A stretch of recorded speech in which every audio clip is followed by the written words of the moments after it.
Hello बच्चों, क्या हालचाल। स्वागत है आपका अपने चैनल के यूट्यूब इंस्टीट्यूट पे। आज हम बात करने वाले हैं आईपी यूनिवर्सिटी के न्यू एडमिशन प्रोसेस की, तो वीडियो को एंड तक देखना बिना स्किप करे। दूसरी चीज़, आईपी यूनिवर्सिटी ने अपना जो एडमिशन ब्रोचर है उसको भी रिलीज़ कर दिया है। एडमिशन ब्रोचर डाउनलोड करने के लिए आप हमारे व्हाट्सअप चैनल को ज्वाइन कर सकते हो, वहाँ से आप इजीली डाउनलोड कर सकते हो। व्हाट्सअप चैनल का लिंक आपको डिस्क्रिप्शन में मिल जाएगा। अब हम बात कर लेते हैं यहाँ पे। देखो, पहले तो कुछ इंपॉर्टेंट डेट की बात करेंगे, देन उसके बाद कुछ कोर्सेज की बात करेंगे, फिर हम आपका एडमिशन प्रोसेस की बात करेंगे। तो वीडियो को एंड तक देखना बिना स्किप करें। अब यहाँ पे देखो, यहाँ पे इंपॉर्टेंट डेट्स क्या है। यहाँ पे जो आपका आईपी यूनिवर्सिटी का रजिस्ट्रेशन है वो स्टार्ट हो चुका है, 1 फरवरी से स्टार्ट हो गया था। लास्ट डेट की बात करें तो भाई 31 मार्च लास्ट डेट है ना। यहाँ पे जो फीस रहने वाली है वो 2500 रहने वाली है, 2500 फीस रहने वाली है, आपको पे करना पड़ेगा। और जो बच्चे एनएलटी का एग्जाम देना चाहते हैं, नेशनल लेवल टेस्ट का एग्जाम देना चाहते हैं, उसकी भी रजिस्ट्रेशन स्टार्ट हो चुकी है, 1 फरवरी से स्टार्ट हुई थी। लास्ट डेट अभी तक इन्होंने नोटिफाई नहीं किया, जैसे नोटिफाई करेंगे मैं आपको अपडेट कर दूंगा, है ना। और कुछ यहाँ पे और देख सकते हो, यहाँ पे काउंसलिंग का भी डेट दे रखा है इन्होंने कि भाई जैसे आपका सीईटी का एग्जाम खत्म हो जाएगा उसके बाद आपको काउंसलिंग में अपेयर करना पड़ेगा।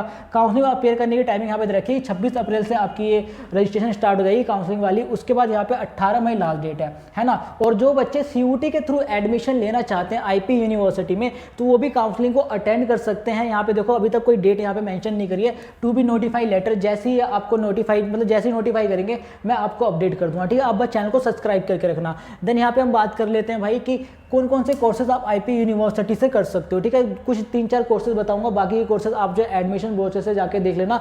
आपको एडमिशन ब्रोचर डाउनलोड करना है हमारे व्हाट्सअप चैनल पे जाके, ठीक है। तो यहाँ पर देखो, बैचलर ऑफ कंप्यूटर साइंस यानी कि बीसीए भी कर सकते हो आईपी यूनिवर्सिटी से। बीसीए में जो आपका एडमिशन होगा वो होगा सीईटी के थ्रू और दूसरा सीयूटी के थ्रू। अब यहाँ पे कंडीशन है, कंडीशन में अभी आपको यहाँ पे बताऊंगा एडमिशन क्राइटेरिया में। पहले तो ये देखो कि अगर आपको बीसीए करना आईपी यूनिवर्सिटी से, एलबीटी क्राइटेरिया देखो भाई, आपका यहाँ पे क्लास 12 पास होना चाहिए, ठीक है। और मिनिमम 50% मार्क्स होना चाहिए, 50% मार्क्स आपका क्लास 12 में होना चाहिए एग्रीगेट, और इंग्लिश में पास होना जरूरी है ना।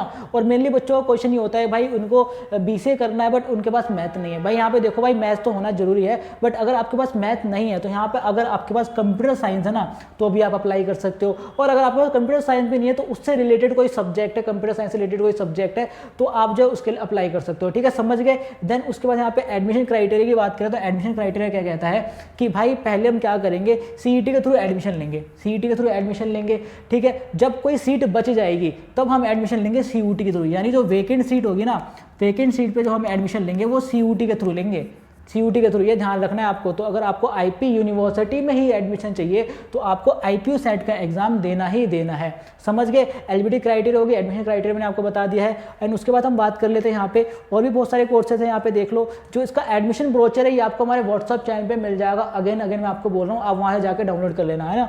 देन यहाँ पे और भी चीज़ देख लेते हैं फटाफट। ये देखो, जिन बच्चों को बीबीए एंड अलाइड प्रोग्राम करना है, यानी बीबीए करना है बेसिकली, तो यहाँ पे देखो एलबीटी क्राइटेरिया क्या कहता है भाई, आपको मिनिमम जो है 50% मार्क्स आपका सीबीए क्लास 12 में होना चाहिए, ठीक है। अगर आपके 50% मार्क्स थे क्लास 12 में तो आप एलिजिबल हो। इंग्लिश में पास होना जरूरी है।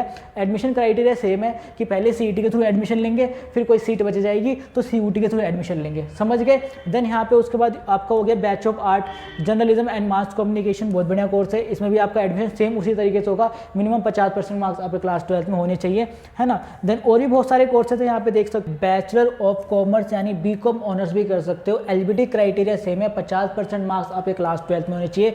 सीयूटी और सीयूटी के थ्रू यहाँ पे आपका एडमिशन होता है, वेकेंट सीट पे सीयूटी के थ्रू एडमिशन होता है, ठीक है, समझ गए। कोई डाउट वगैरह तो पूछना। अगर आपको बीए ऑनर्स इंग्लिश करना है तो 4 ईयर यहाँ पे बीए ऑनर्स इंग्लिश भी आपको ऑफर किया जाता है, और 4 ईयर इकोनॉमिक्स ऑनर्स भी आपको यहाँ पे ऑफर किया जाता है। एलबीटी क्राइटेरिया सेम है, कुछ भी डिफरेंट नहीं है। बाकी एडमिशन ब्रोचर में आप आराम से देख लेना, एडमिशन ब्रोचर का लिंक आपको हमारे व्हाट्सअप चैनल पे मिल जाएगा, है ना। अब हम बात कर लेते हैं एडमिशन प्रोसेस की। देखो एडमिशन प्रोसेस क्या रहने वाला है आईपी यूनिवर्सिटी का। पहले आपको जो एग्जाम के लिए रजिस्ट्रेशन कर लेना है, ठीक है। फॉर एग्जांपल आपने एनएलटी का एग्जाम देना है, एनएलटी के लिए रजिस्ट्रेशन कर लिया। आपने सीईटी का एग्जाम देना है, सीईटी का रजिस्ट्रेशन कर लिया। उसके बाद क्या होगा कि आपका जब रिजल्ट आ जाएगा, ठीक है, जब आपका रिजल्ट आ जाएगा देन उसके बाद यहाँ पर देखो कि आपका जो काउंसलिंग प्रक्रिया है, जो मेन काउंसलिंग है वो स्टार्ट हो जाएगी। यहाँ पे आपको करना है enrolment for the centralised online counselling on the basis of the NLT CET score, है ना। आपको यहाँ पे जाके इनरोल करना है। जब आप इनरोल करोगे, इनरोल के बाद आपके पास ऑप्शन आता है चॉइस फिलिंग का, प्रेफरेंस फिलिंग का, ठीक है, और डॉक्यूमेंट वेरिफिकेशन का। ऑनलाइन वेरिफिकेशन होता है only for reserve category candidate, reserve category candidates के लिए। तो यहाँ पे आपको क्या करना है कि प्रेफरेंस लिस्ट बनानी है, चॉइस फिलिंग करनी है। बेसिकली क्या करना है आपको कि आपको अपने कॉलेजेस और अपने कोर्सेज को सेलेक्ट करना है कि आपको कौन कौन से कॉलेजेस में एडमिशन चाहिए, कौन कौन से कोर्सेज में एडमिशन चाहिए। जब आप चॉइस फिलिंग कर लोगे उसके बाद यहाँ पे आता है डिक्लेरेशन ऑफ रिजल्ट राउंड 1। तो आपका जो राउंड 1 का रिजल्ट है वो आता है कि किन किन बच्चों को जो सीट मिली है, कौन कौन से कॉलेज में मिली है, कौन कौन से कोर्स में मिली है, समझ गए। उसके बाद आपके पास ये वाला ऑप्शन आता है, भाई आपको करना पड़ता है सीट को एक्सेप्ट, है ना। यहाँ पे आपको एक फीस पे करके यहाँ पे बोला जा रहा है इट इज मैंडेटरी टू पे part academic fees for the participant in further counselling process. तो अगर आपको आगे की काउंसलिंग प्रोसेस में पार्टिसिपेट करना है तो आपको जो पार्ट एकेडमिक फीस होती है वो पे करना है। वो पे करने के बाद आप जो आगे काउंसलिंग में पार्टिसिपेट करोगे। इफ अगर आप सीट को एक्सेप्ट नहीं करते फीस पे करके, तो यहाँ पे बोला जा रहा है कि आप जो काउंसलिंग से बाहर हो जाओगे। बेसिकली ये रहा will out of the counselling, ठीक है, आप काउंसलिंग से बाहर हो जाओगे, फिर आप कोई भी राउंड में पार्टिसिपेट नहीं कर पाओगे। देन उसके बाद आपको क्या करना है, सीट को एक्सेप्ट करी, यहाँ पे आपके पास ऑप्शन आ जाएगा प्रिंट ऑफ अलॉटमेंट लेटर। आपको अलॉटमेंट लेटर डाउनलोड करना है, उसे प्रिंट कर लेना है। उसके बाद आपके पास एक ऑप्शन आता है फ्रीज एंड फ्लोट का। फ्रीज का मतलब ये होता है कि जो भी आपको कोर्स मिला है, कॉलेज मिला है, आप उससे सेटिस्फाई हैं, आप आगे कोई भी राउंड में पार्टिसिपेट नहीं करना चाहते तो आप फ्रीज करके एडमिशन ले लोगे। इफ आपको लगता है कि आपको सेकंड राउंड में और भी अच्छा कॉलेज और भी अच्छा कोर्स मिल जाएगा तो आप फ्लोट करोगे। समझ के कोई डाउट हो तो पूछ लेना। देन उसके बाद यहाँ पे आपका जो एडमिशन है वो हो जाएगा, है ना।